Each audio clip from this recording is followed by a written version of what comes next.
OCA പ്ലേയേഴ്സുമായി ബന്ധപ്പെട്ട ആരാധകർക്ക് പ്രതീക്ഷയുടെ പൊൻകിരണം നൽകുന്ന ഒരു വാർത്ത ഇന്ന് NDTV പുറത്ത് വിട്ടിട്ടുണ്ട്. സോ ആ ഒരു വാർത്തയിലേക്ക് വരുമ്പോൾ നമ്മുടെ കല്യാൺജി തന്നെയാണ് ആ കാര്യങ്ങളൊക്കെ ആയി ബന്ധപ്പെട്ട് സംസാരിക്കുന്നത്. പ്രധാനമായിട്ട് 3 കാര്യങ്ങളാണ് പറയുന്നത്. ഈ ഒരു OCA പ്ലേയേഴ്സിനെ എത്തിക്കാൻ വേണ്ടിയിട്ട് വളരെ വലിയ ശ്രമങ്ങൾ നടത്തുന്നു.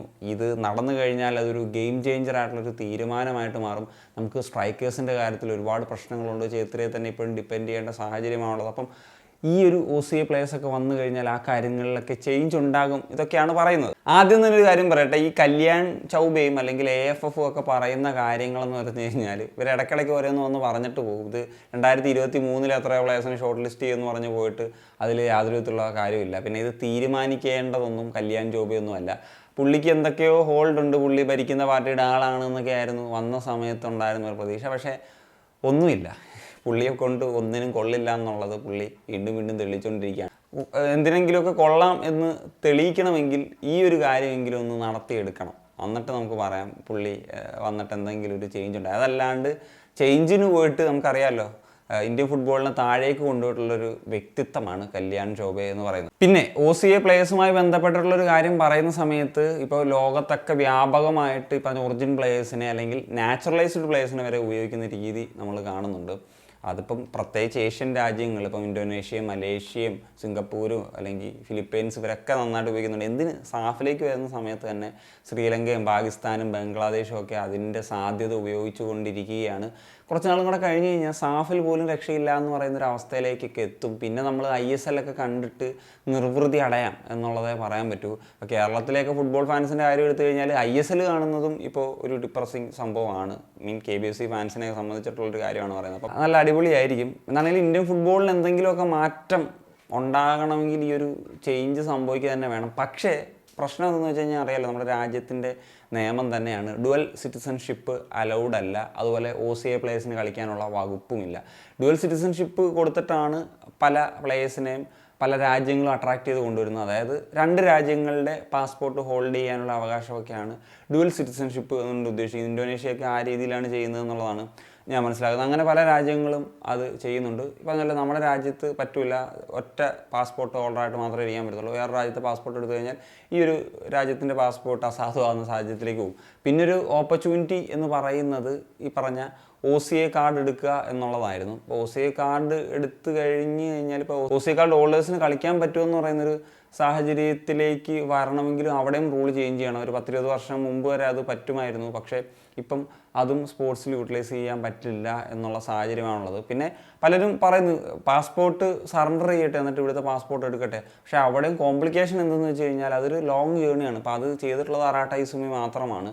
അതിന് വർഷങ്ങൾ ഇവിടെ നിന്ന് അങ്ങനെയുള്ള കാര്യങ്ങളൊക്കെ ചെയ്ത് മാത്രമേ സറണ്ടർ ചെയ്തിട്ട്, അപ്പോൾ തന്നെ കുറേ വർഷങ്ങൾ പോയി അധികം നാൾ കളിക്കാൻ പറ്റില്ല. ഇങ്ങനെയൊക്കെയുള്ള ഫാക്ടേഴ്സ് ഉണ്ട്. പിന്നെ ഇവർ ജനിച്ചു വളർന്നതൊക്കെ മറ്റൊരു രാജ്യത്തായിരിക്കുമല്ലോ, അതുകൊണ്ടാണല്ലോ അവർ അങ്ങനെ ഒരു രീതിയിൽ വരുന്നത്. അപ്പം അവരവരുടെ ഫാമിലിയെ അവരുടെ ബന്ധങ്ങളും ഒക്കെ ഉപേക്ഷിച്ച് പിന്നെ അവർക്ക് ഈ ഒരു 3-4 ഒരു കുറഞ്ഞ കാലയളവിൽ ഇത്രയും നാൾ വർക്ക് ചെയ്തിട്ട് ഇവിടെ കളിച്ചിട്ട് പിന്നെ ഇപ്പോൾ 2-3 വർഷം അറാട്ടോസ്മിയൊക്കെ വളരെ കുറഞ്ഞ കാലമേ കളിച്ചിട്ടുള്ളൂ. അപ്പം പിന്നീട് ആ രാജ്യത്തേക്ക് തിരിച്ചു പോകണമെങ്കിൽ അവിടെയും കോംപ്ലിക്കേഷൻസ് ഉണ്ട് എന്നുള്ളൊരു ഫാക്ടറാണ് പലരും ഇങ്ങോട്ട് വരാത്തതിൻ്റെ ഒരു ഫാക്ടറാണ് നിൽക്കുന്നത്. ഞാനെന്തായാലും വളരെ ശക്തമായിട്ട് തന്നെ വിശ്വസിക്കുന്നു OCA പ്ലേയേഴ്സ് എന്ന് പറയുന്നൊരു സംഭവം ഒരു ചേഞ്ച് ഉണ്ടാക്കുന്ന ഫാക്ടറാണ്. പക്ഷേ ഇത് നടത്തിയെടുക്കണ്ടേ, അതിൻ്റെ ഉള്ള പ്രശ്നങ്ങളാണ്. അതിൽ അവെയർ അല്ല എന്നുള്ളതാണ്. ഇപ്പം വളരെ റീസെൻ്റ്ലി പ്രധാനമന്ത്രി ഇന്ത്യൻ ഫുട്ബോൾ മെൻസ് ടീമും വുമൻസ് ടീമും നല്ല രീതിയിൽ പെർഫോം ചെയ്യുന്നു എന്നൊക്കെ പറഞ്ഞ് എന്തടിസ്ഥാനത്തിലാണ് അത് പറഞ്ഞതെന്നുള്ളതെന്ന് യാതൊരു വിധത്തിൽ അർത്ഥമില്ല. അതാണ് അത്ര പോലും ബോധേഡല്ല എന്നുള്ള കാര്യമാണ് നമ്മൾ ഇതിൽ നിന്നൊക്കെ മനസ്സിലാക്കുന്നത്. പിന്നെ പലരും ചോദിക്കുന്ന ഒരു കാര്യമാണ്, മറ്റേ രാജ്യം ഒറിജിൻ പ്ലേയേഴ്സ് വന്നിട്ട് രക്ഷപ്പെട്ടോ, മറ്റേ ഇന്ന രാജ്യം ഒറിജിൻ പ്ലേയേഴ്സ് വന്നിട്ട് രക്ഷപ്പെട്ടോ എന്നുള്ളത്. ഇത് സത്യം പറഞ്ഞു കഴിഞ്ഞാൽ ഒരു പ്രോസസ്സാണ്. കാരണം ഒറ്റയടിക്ക് ഒരു പ്ലെയർ വന്നിട്ട് ഒറ്റയടിക്ക് എല്ലാ കളിയും വലിയ രീതിയിൽ ജയിച്ച് അങ്ങനല്ല. ഫുട്ബോൾ എന്ന് പറയുന്നത് ഗെയിമിൻ്റെ തന്നെ പ്രത്യേകത ഏതാണല്ലോ, ടീം വന്ന് അത് സെറ്റായി അതിനുള്ളൊരു ടൈം എടുക്കുക എന്നുള്ളതാണ്. അതാണ് ഇപ്പം സാഫിലൊക്കെ പയ്യെ ഓരോ ടീമുകളും ശക്തമായിട്ട് മാറുന്നൊരു സാഹചര്യത്തിലേക്ക് വരും എന്നുള്ളതാണ്. പിന്നെ ഇന്ത്യക്ക് ഇത് വന്നതുകൊണ്ട് എന്തെങ്കിലും പ്രയോജനം ഉണ്ടോ എന്നുള്ളത് ചോദിച്ചു കഴിഞ്ഞാൽ, ഇന്ത്യ എന്ന് പറയുന്നൊരു രാജ്യം എന്ന് പറഞ്ഞു കഴിഞ്ഞാൽ ഇപ്പം പല രാജ്യങ്ങളും നാച്ചുറലൈസ്ഡ് പ്ലേയേഴ്സിനെ, അതായത് വിദേശമായിട്ടുള്ള താരങ്ങളെ തന്നെ പാസ്പോർട്ട് കൊടുത്തു കൊണ്ടുവരുന്നുണ്ട്. ഇന്ത്യക്ക് അതെന്താണേലും നടക്കില്ല. ഒരു കാര്യം എന്ന് വെച്ച് കഴിഞ്ഞാൽ ഞാൻ പറഞ്ഞില്ല, ഇന്ത്യ എന്ന് പറയുന്ന രാജ്യം അത്ര വലിയൊരു രാജ്യമാണ്, അത്ര ജനസംഖ്യയുള്ള രാജ്യമാണ്. അതുകൊണ്ട് തന്നെ ലോകമെമ്പാടും ഇന്ത്യക്കാരുണ്ട്.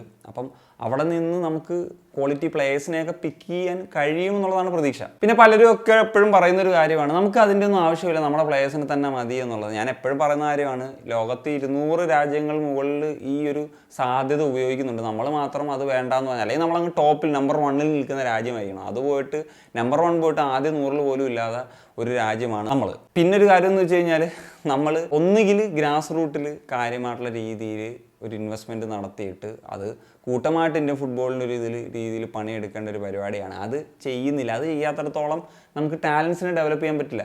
പിന്നെ അങ്ങനെ ടാലൻസ് വന്നു കഴിഞ്ഞാൽ തന്നെയും അവർ മറ്റ് ലീഗുകളൊക്കെ ചൂസ് ചെയ്യുന്ന സാഹചര്യങ്ങൾ, അതായത് ടോപ്പ് ക്വാളിറ്റി ലീഗുകളൊക്കെ ചൂസ് ചെയ്യുന്ന സാഹചര്യത്തിലേക്ക് വന്നു കഴിഞ്ഞാൽ അവർ എത്രയും കോമ്പറ്റീറ്റീവ് ആയിട്ടുള്ള ലീഗുകൾ കളിക്കുന്നു, അതിൻ്റെ ബെനിഫിറ്റ് ഉണ്ടാകും.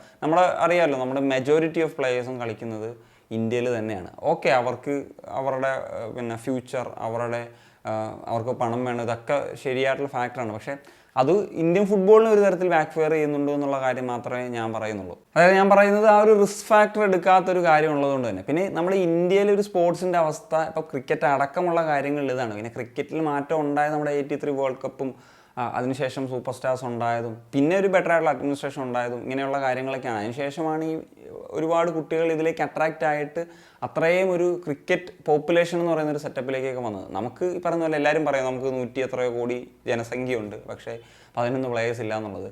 അത് ഇന്ത്യയുടെ ജനസംഖ്യയാണ്. അതുപോലല്ല, ഫുട്ബോൾ പോപ്പുലേഷനാണ് നമുക്ക് കൂട്ടേണ്ടത്. അതിന് ഗ്രാസ് റൂട്ടിൽ വർക്ക് ചെയ്യുക എന്ന് പറയുന്നൊരു ഫാക്ടറാണ് ഉള്ളത്. പിന്നെ എന്തെങ്കിലും ഒരു ഫ്ലൂക്ക് കൊണ്ടോ അല്ലെങ്കിൽ ഒരു ഭാഗ്യം കൊണ്ടോ ഒരു വേൾഡ് കപ്പിൽ ക്വാളിഫിക്കേഷൻ നേടിയെടുക്കുക എന്ന് പറയുന്ന കാര്യമൊന്നും നടക്കത്തില്ല. കാരണം അത്രത്തോളം കോമ്പറ്റീഷൻ ഉണ്ട്. വേൾഡിലെ മോസ്റ്റ് പോപ്പുലർ ഗെയിമാണ്. ഏഷ്യയിൽ അത്രത്തോളം കോമ്പറ്റീഷൻ ഉണ്ട്. അപ്പം അങ്ങനെ ഒരു ഫ്ലൂക്കിലൊന്നും വേൾഡ് കപ്പ് ക്വാളിഫിക്കേഷൻ പോലും നേടിയെടുക്കാനായിട്ട് പറ്റില്ല എന്ന് പറയുന്നൊരു സാഹചര്യമാണുള്ളത്. ഏഷ്യൻ കപ്പ് ക്വാളിഫയർ തന്നെ അത്രത്തോളം ടഫായിട്ട് നിൽക്കുന്നൊരു സാഹചര്യമാണ് ഇപ്പോൾ ഉള്ളത്. ഞാൻ പറഞ്ഞല്ലോ, ഇപ്പം നമ്മളുടെ അഡ്മിനിസ്ട്രേഷൻ ശോകമാണ്, ഗ്രാസ് റൂട്ട് ശോകമാണ്, പ്ലേയേഴ്സ് പുറത്തേക്ക് പോകുന്നില്ല, ഇങ്ങനെയൊക്കെയുള്ള ഫാക്ടറുള്ള നിലയിൽ OCA എന്ന് പറയുന്നൊരു ഫാക്ടർ വന്ന് ഇവിടെ നിന്ന് സൂപ്പർ സ്റ്റാർസ് ഉണ്ടായി എന്തെങ്കിലും റിസൾട്ട്സ് ഒക്കെ ഉണ്ടാകുന്ന സാഹചര്യത്തിൽ പിന്നീട് ഈ പറഞ്ഞ പോലെ ഒരു ചേഞ്ചസ് ക്രിക്കറ്റിനൊക്കെ സംഭവിച്ചതുപോലെ അല്ലെങ്കിൽ അതിൻ്റെ ഒരു 10-1 സംഭവിച്ചു കഴിഞ്ഞാൽ ഇന്ത്യൻ ഫുട്ബോളിന് ഏഷ്യയിലെങ്കിലും ഒക്കെ ഒരു പേര് നേടിയെടുക്കാൻ പറ്റുന്ന ഒരു സാഹചര്യത്തിലേക്ക് വരുമെന്നുള്ളതാണ്. പിന്നെ ഓട്ടോമാറ്റിക്കായിട്ട് കുട്ടികളിലേക്ക് അട്രാക്ട് ചെയ്യിക്കാനും ഫുട്ബോൾ പോപ്പുലേഷൻ കൂട്ടാനും അങ്ങനെ പറയുന്ന ഒരു സാഹചര്യത്തിലേക്കുണ്ടോ. എന്താണെങ്കിലും നമ്മുടെ ഒരു ഉറങ്ങിക്കിടക്കുന്ന ഒരു മേഖല തന്നെയാണ് ഇന്ത്യൻ ഫുട്ബോൾ എന്ന് പറഞ്ഞാൽ. അപ്പം ഒന്ന് ഉണർന്നു കഴിഞ്ഞാൽ വളരെ ഒരു മുന്നേറ്റം ഉണ്ടാക്കാൻ തന്നെ ഫുട്ബോളിന് ഇന്ത്യയിൽ സാധിക്കും എന്നുള്ളത് തന്നെയാണ് ഞാൻ വിശ്വസിക്കുന്നത്. അപ്പം ആ ഒരു ചേഞ്ച് വന്നു കഴിഞ്ഞാൽ ടോട്ടലി ഇന്ത്യൻ ഫുട്ബോളിന് നല്ലതാണ്. നമ്മളുടെ ഫുട്ബോൾ എക്കോസിസ്റ്റത്തിനൊക്കെ വളരെ നല്ലതായിട്ട് കാര്യങ്ങൾ മാറും.